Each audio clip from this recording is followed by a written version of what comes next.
avant de passer aux autres débats de l'émission, eh bien, Nicolas Bedos va nous rejoindre pour nous faire le récit délirant de sa semaine mythomaniaque.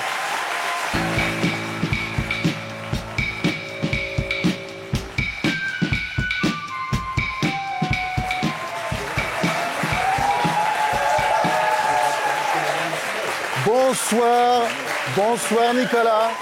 Alors, Nicolas, c'est la nouvelle idole de Cosette, hein, le magazine féminin Cosette, malin. un magazine féminin intelligent. Puis alors, j'ai vu, c'était à la une du Monde Télévision. J'ai vu, vous étiez le meilleur chroniqueur, la grande réussite en matière de chronique à la télévision. Et vous étiez vous-même la meilleure émission, si je ne m'abuse. C'est pas moi, c'est la bande.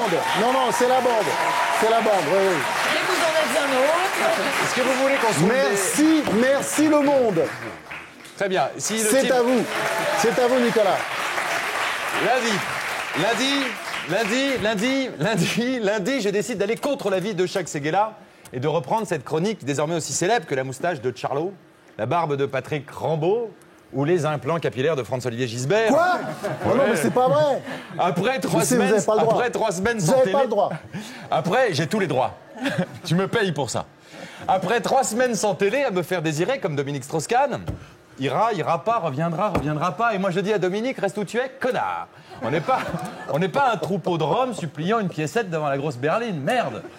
Je ne supporte déjà pas l'hésitation d'une femme à qui je propose poliment d'aller passer la nuit gratos et sans préservatif dans un motel minable. Alors Strauss-Kahn et son silence dubitatif de geisha américaine reniflant avec mépris notre calendos gaulois, ça mérite bien une baffe. Voilà. Vous comprenez ce que je dis? Bref, 3 semaines que je fais moi-même ma vilaine petite boudeuse, alimentant les pires rumeurs entre les chiottes du café de Flore et la terrasse des Deux Magots.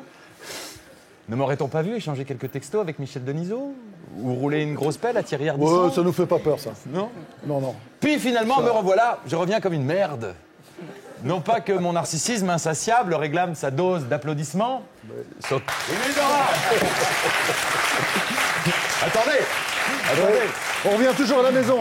Surtout lorsqu'ils proviennent d'un public d'étudiants acnéiques dont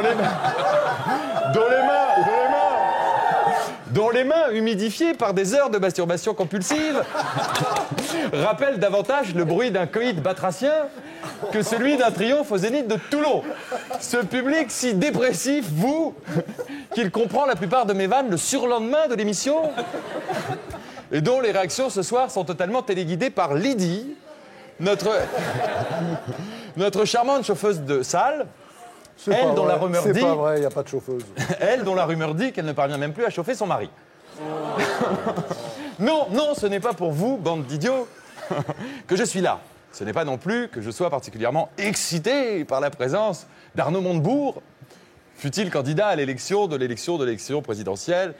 Je ne sais pas pour vous, mais moi, Arnaud Montebourg, pour l'instant, dirigeant ce pays, me paraîtrait aussi crédible que Patrick Bruel, dirigeant l'Orchestre Philharmonique de Berlin. Pour l'instant. Ou Mimi Mati, capitaine d'une équipe de basketball professionnelle. Non, ce ne sont ni les invités, ni les supplications de mes camarades chroniqueurs ici présents.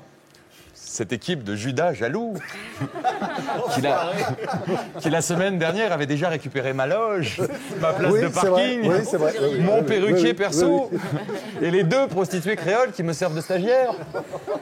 Non, la vraie raison de mon retour s'explique très simplement par l'avaloir mirobolant que viennent de me verser les éditions Robert Laffont pour un recueil de mes chroniques, le contrat m'obligeant à dépasser 46 pages. Mardi, direction l'Égypte.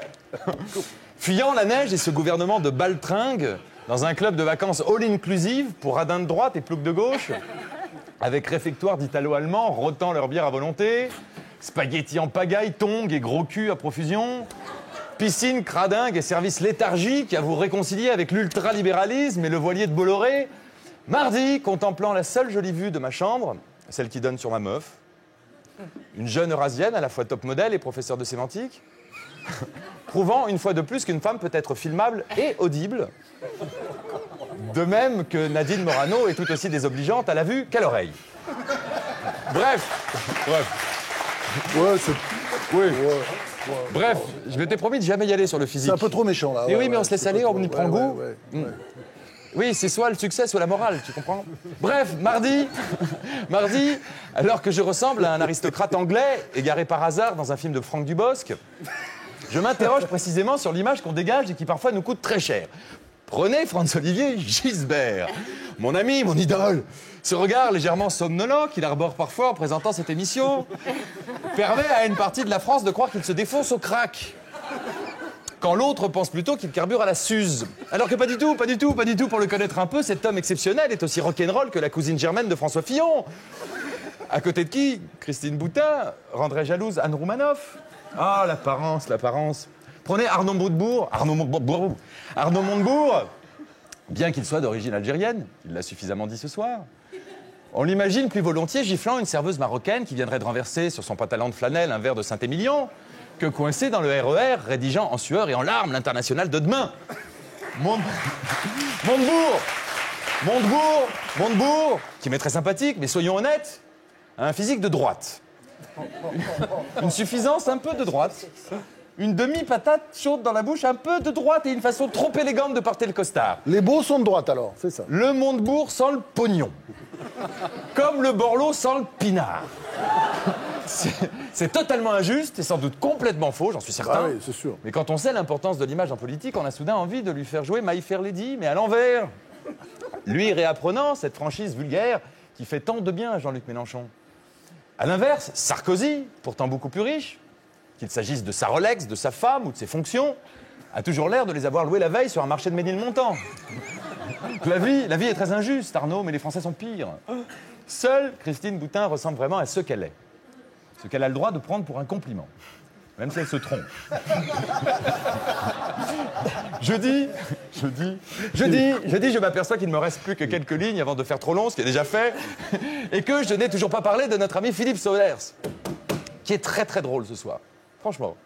Ce n'est tout de même pas rien, vous me direz, Philippe Solers, de Jean-René Huguenin à Frédéric Beigbeder, de tel quel au monde des livres, des femmes à d'autres femmes, des portraits de femmes jeunes et sublimes, et puis des portraits de femmes à la portée de Philippe Solers.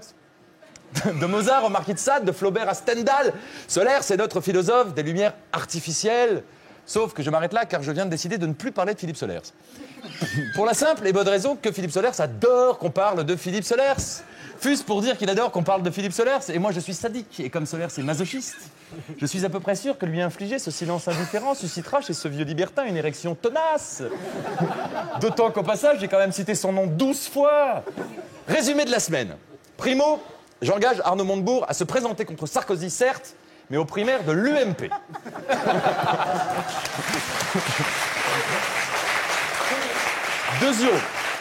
Deuxio, j'engage Dominique Strauss-Kahn à me soumettre une lettre de motivation peaufinée comme une lettre d'excuse. Et pour cela, je lui accorde 2 jours. Pas plus. Qu'il l'écrive dans son bureau, sur le dos d'une stagiaire, ou même chez lui, sur le dos de sa femme, ce qui sera plus confortable. Ce sera lundi, dernier carat. Cette femme était une amie. Ah bah c'est fini. Elle m'a connu tout petit. C'est fini. Je te dis, c'est soit la morale, soit le carton. Enfin, j'engage Franz-Olivier Gisbert, s'il veut vraiment que je reste, à me prêter une partie de ses cheveux. Ah ouais, parce que... C'est un salaire qui en vaut d'autres, et quand on est comme lui millionnaire de la tignasse... J'en ai plus à mon âge que vous en avez. Et tu m'as niqué ma chute. Voilà pour moi, ce fut une semaine de merde. Alors imaginez ce que je pense de la vôtre. Merci Nicolas, bravo.